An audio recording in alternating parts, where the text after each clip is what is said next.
नमस्कार, मैं हूं आंचल सिंह और आप सभी का स्वागत है हमारे चैनल पर। परमबीर सिंह को लेकर पूरे देश में आक्रोश है। जनता ये मांग कर रही है कि परमबीर सिंह को पद से हटाया जाए। रिपब्लिक भारत के खिलाफ साजिश रची गई। टीआरपी घोटाले को लेकर प्रेस कॉन्फ्रेंस करके उन्होंने झूठ बोला। इसके साथ ही सुशांत सिंह राजपूत मामले में जिस तरीके से मुंबई पुलिस ने चीजें छुपाई, कूपर हॉस्पिटल को लेकर भी सवाल उठे थे, लेकिन अब साध्वी प्रज्ञा ने जो खुलासा किया है कि हिंदुओं के विरोध में किस तरीके से वो खड़े हुए थे, हिंदुओं को बदनाम करने के लिए, कांग्रेस के इशारे पर देश को बदनाम करने के लिए, आतंकवादी लिस्ट में डालने के लिए एक बड़ी साजिश रची गई थी और उसका हिस्सा परमबीर सिंह थे। परमबीर सिंह ने एक महिला पर किस तरीके से अत्याचार किए, किस तरीके से यातनाएं दी हैं, जिसके बाद बहुत सारे ऐसे सवाल हैं। संत समाज का भी आंदोलन शुरू हो गया है। रिपब्लिक भारत पर पूछता है भारत में आज संत समाज ने, कई बड़े संत ने ये ऐलान किया है कि अगर परमबीर सिंह को पद से नहीं हटाया गया तो पूरे देश में वो आंदोलन करेंगे। वहीं अयोध्या में भी आंदोलन शुरू हो गया है। संत समाज का ये कहना है कि जिस तरीके से हिंदुओं को बदनाम करने के लिए परमबीर सिंह ने साजिश रची थी, साध्वी प्रज्ञा को जो यातनाएं दी थी, रिपब्लिक भारत के खिलाफ जो साजिश रच रहे हैं,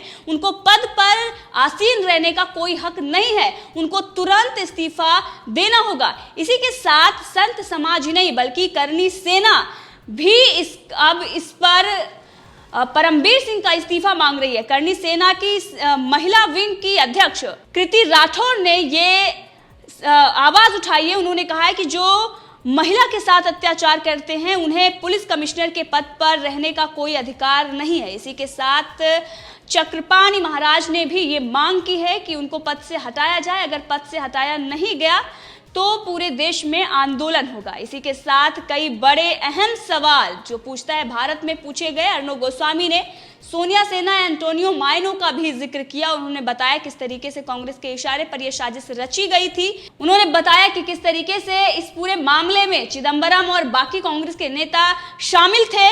साथ ही उन्होंने बताया कि जब ये मामला आया था उसके बाद वो पाकिस्तान के हाई कमिश्नर से सवाल पूछ रहे थे, इंटरव्यू कर रहे थे, उनको धमकियां मिल रही थी।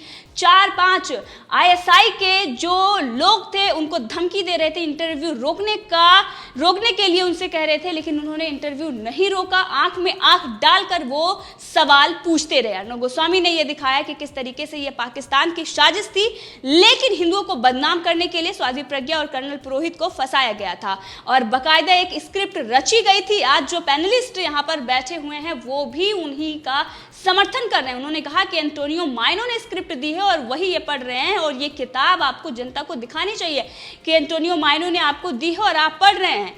जिस तरीके से हमारे देश में अगर देखें तो कुछ ऐसे लोग हैं जो कांग्रेस में रहकर पाकिस्तान का गुण गाते रहते हैं। पुलवामा को लेकर भी उन्होंने सवाल उठाया था, लेकिन सच सामने आ गया। आपने देखा कि किस तरीके से पाकिस्तान उसका जश्न मनाता आ रहा है और उसी ने इतना बड़ा हमला करवाया।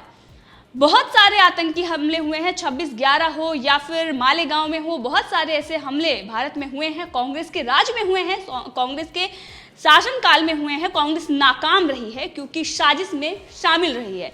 सवाल आज वो प्रधानमंत्री नरेंद्र मोदी से पूछते हैं, लेकिन बहुत सारे ऐसे सवाल हैं जिनका जवाब कांग्रेस को देना होगा। क्यों साजिश रची गई आरएसएस को बदनाम करने के लिए? 26/11 में बकायदा किताब भी निकाली गई हिंदुओं को बदनाम करने के लिए। आज उन सभी सवालों को जनता पूछ रही है। रिपब्लिक भारत के जो सवाल हैं वो भी हम आपको रखते हैं और साथ में बताते हैं कि अर्णब गोस्वामी ने पूछता है भारत में क्या क्या कहा।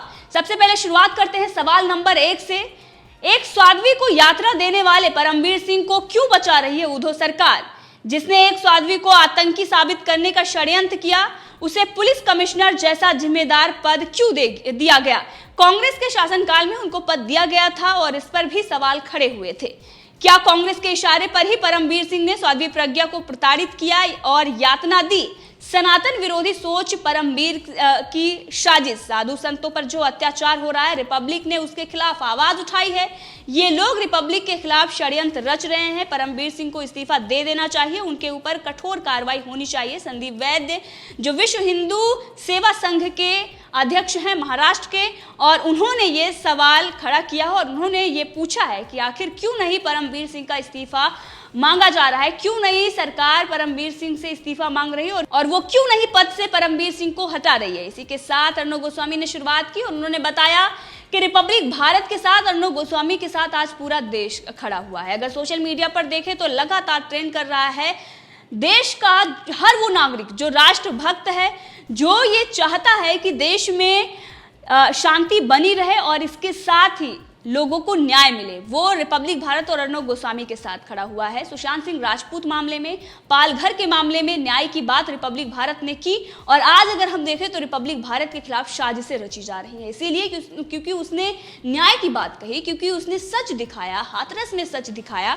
और इसी बात को लेकर कांग्रेस रिपब्लिक भारत से इतना खौफ खाई हुई है कि अगर ऐसे ही रिपब्लिक भारत खुलासे करता आ रहा है, अगर ऐसे ही करता रहेगा तो फिर कांग्रेस की लुटिया अब डूबने वाली है। वैसे अगर देखें तो कांग्रेस का कोई भी वर्चस्व बचा नहीं है, राहुल गांधी को कोई सीरियस नहीं लेता है। राहुल गांधी कितनी भी बार वो चाइना, पाकिस्तान और बाकी चीज़ों पर बात कर ले, लेकिन जो उनके दिल की सच्चाई होती है वो उनके मुंह पर आ ही जाती है। हर बार वो डिफेंड चाइना को और पाकिस्तान को करने लग जाते हैं, जिसके बाद देश की जनता समझ जाती है कि इनके मन में क्या है। हिंदुओं को लेकर जिस तरीके से वो घृणा की भावना है उनके मन में, वो दिखाते हैं विदेश जाकर कि हिंदू आतंकवाद और हिंदू भगवाधारी आतंकवादी होते हैं, जो मंदिर जाते हैं वो लड़कियां छेड़ते हैं। इस तरीके के बयान राहुल गांधी की तरफ से दिए जा चुके हैं। सोनिया गांधी के इशारे पर क्या ये परमबीर सिंह ने इतनी यातनाएं दी, ये सवाल रिपब्लिक भारत ने पूछा। इसी के साथ अर्णब गोस्वामी ने कहा कि रिपब्लिक भारत के साथ पूरा देश खड़ा हुआ है, परमबीर सिंह के खिलाफ पूरा देश है, प्रज्ञा ठाकुर के साथ पूरा देश खड़ा हुआ है, परमबीर सिंह की गिरफ्तारी होनी चाहिए। और इसी के साथ ये भी बताया कि जिस समय मालेगांव जो मामला हुआ था, जो कांड हुआ था, उस समय एटीएस के डीआईजी थे परमबीर सिंह, और परमबीर सिंह ने किस तरीके से प्रज्ञा ठाकुर पर अत्याचार किए, उनको यातनाएं दी। और इसीलिए आज देश की जनता सवाल पूछ रही है उद्धव ठाकरे से भी कि उस परमबीर सिंह को समर्थन क्यों दे रहे हैं। और इसीलिए अर्णब गोस्वामी ने भी ये सवाल उठाते हुए कहा है कि उद्धव जी, आप तो सनातन के खिलाफ हैं, क्योंकि आजकल आपकी साठगांठ एंटोनियो माइनो के साथ चल रही है और आप अपने अंदर के हिंदुत्व को जगाइए और पहचानिए, क्योंकि ये देश की जनता भी सवाल उठा रही है कि क्यों वो उद्धव ठाकरे इतने लाचार हैं कि सोनिया गांधी और शरद पवार मनमानी चीजें महाराष्ट्र में कर रहे हैं। उद्धव ठाकरे को लेकर भी सवाल खड़े हो रहे हैं कि क्यों उन्होंने अपनी विचारधारा छोड़कर आज सोनिया सेना बन चुके हैं, आज वो क्यों उन लोगों से गठबंधन करके बैठ गए हुए हैं जो देश विरोधी हैं, जो देश के विरोध में बयान देते हैं, जो देश विरोधी गतिविधियों में लिप्त होते हैं। यही सवाल पूछता है भारत में अर्णब गोस्वामी ने भी पूछा है। अर्णब गोस्वामी ने कहा है कि उद्धव ठाकरे, अगर आप वोट मांगने जाओगे ना, तब आपको पता चलेगा, जब कटोरा लेकर आप जनता के सामने जाओगे तब आपको पता चलेगा कि आप सनातन विरोधी जिसके समर्थन में आप खड़े हुए हैं, जिसके साथ आप साठगांठ करके बैठे हुए हैं, तब जनता आपको जवाब देगी। इसी के साथ अर्णब गोस्वामी ने सवाल उठाते हुए सोनिया गांधी पर भी वार किया। उन्होंने कहा कि सोनिया सेना की बिग बॉस है एंटोनियो माइनो, साफ इशारा उनका सोनिया गांधी पर था। और उन्होंने बताया कि सोनिया सेना जो है, ये शिवसेना आज सोनिया सेना बन चुकी है और इसकी बिग बॉस जो है वो एंटोनियो माइनो है। इसी के साथ उन्होंने बताया कि अगर तुम लोग परमबीर सिंह को महान बता रहे हो, आज उनको डिफेंड करने के लिए आते हो और परमबीर सिंह को पुलिस कमिश्नर बता रहे हो और ये कह रहे हो कि एक अधिकारी का अपमान हो रहा है, वो सम्मानित व्यक्ति हैं, तो फिर अगली बार जब चुनाव होगा तब आप जाना और ये कहना कि हम शिवसेना से हैं और हम सनातन विरोधी परमबीर सिंह को सपोर्ट कर रहे हैं, जिन्होंने साध्वी प्रज्ञा पर अत्याचार किए, जिन्होंने यातनाएं दी, फिर आपको जनता जवाब देगी। इसी के साथ अर्णब गोस्वामी ने कहा कि ये बेशर्म इंसान है, इनको डूब मरना चाहिए और इनको शर्म नहीं आएगी। इसी के साथ अर्णब गोस्वामी ने याद दिलाया कि भगवा रंग, जिसे आप लोग ये बोलते हैं कि आतंकवादी हैं, भगवाधारी आतंकवादी होते हैं, आपको याद होना चाहिए, स्मरण होना चाहिए कि भगवा जो रंग है वो अर्जुन के रथ के ध्वज का रंग है, वो प्रभु राम के ध्वज का रंग है, वो शिवाजी महाराज के ध्वज का रंग है भगवा रंग। और आज आप इस तरीके से उसका अपमान कर रहे हैं और उसी भगवाधारी प्रज्ञा पर आपने हमला किया, आपने यातना दी और अब आपको पद छोड़ना पड़ेगा। परमबीर सिंह को लेकर अर्णब गोस्वामी ने ये कहा, उन्होंने बताया कि वैसे भी तुम्हारे सारे अब जो तुमने काले कारनामे कर रखे हैं, अब उन सब का खुलासा होने वाला है और सच सामने आने वाला है। इसी के साथ ये भी कहा कि आंदोलन, संत समाज ने ये साफ किया है कि आंदोलन तभी रुकेगा जब परमवीर सिंह का इस्तीफा होगा, जब परमवीर सिंह पद से हटाए जाएंगे।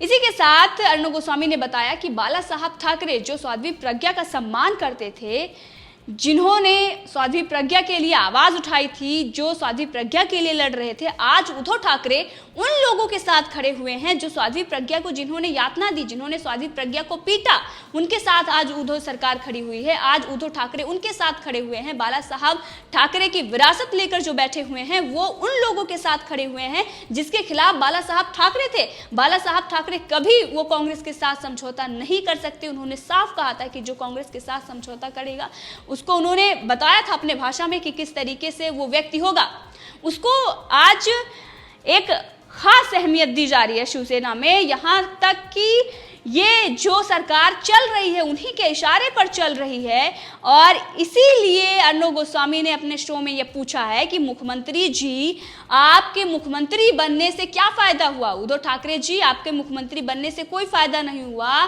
क्या फायदा हुआ जब पूरा देश कह रहा है कि एक रिमोट सोनिया गांधी के हाथ में, एक शरद पवार के हाथ में है, आपके पास कुछ नहीं है, आप लाचार हैं, आप बेचारे हैं। उद्धव ठाकरे से यह सवाल अर्णब गोस्वामी ने पूछा। उन्होंने कहा कि जब जब किसी ने भगवाधारियों के खिलाफ षड्यंत्र रचा है उसका सर्वनाश हुआ है और इसीलिए परमवीर सिंह को इस्तीफा देना ही होगा। इस पूरे मामले में आप भी अपनी राय दे सकते हैं, कमेंट करके जरूर बताएं। अगर आपने अभी तक चैनल को सब्सक्राइब नहीं किया है तो कर ले ताकि हर अपडेट आप तक पहुंचती रहे। धन्यवाद।